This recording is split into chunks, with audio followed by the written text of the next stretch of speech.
Hello students, today we are going to discuss about the sterility indicators, right? So what are the sterility indicators, where we are going to use these, right? So generally this sterility indicator, it is essential that the process of sterilization must have strict control, right? It should have strict control to ensure absence of viable organisms in the sterile products, right? So ultimately we are doing the sterilization to remove the microorganism from the particular product formulations, glasswares or nutrient media, right? So ultimately that's what the name itself indicating. Sterility indicator means the sterilizations has been done up to which level that it is going to indicate. That's what it is called, a sterility indicator. So in this sterilization must have strict control to ensure or to be the confident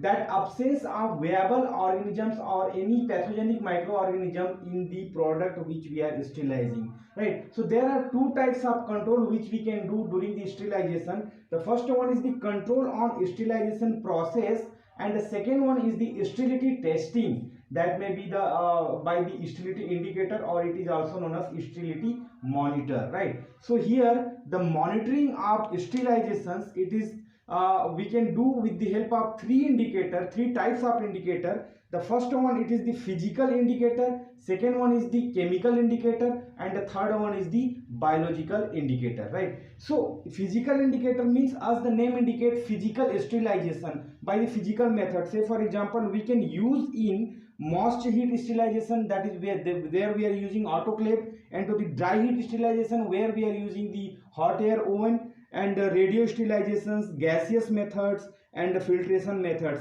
These are the sterilization techniques where we can use this physical indicator that is going to indicate us the sterilization process has been done up to what level, how much sterilization has been completed, and how much the death rate or the viable microorganism it has been killed. The second one, that is the chemical indicator. As the name indicate, chemicals we are going to use, that is going to indicate us the sterilizations level.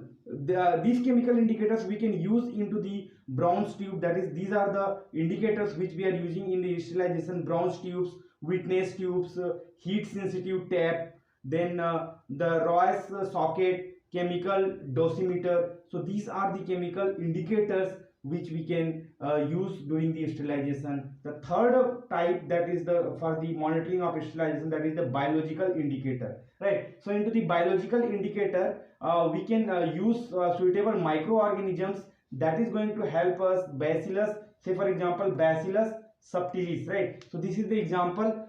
This microorganism, it is going to help us to indicate the how much sterilization it has completed, and how much a microorganism it has been killed in during our sterilization for the particular products, right? So sterility indicator, it is generally helping us to indicate the sterilization has been done at what level, the microorganism has been killed at what level.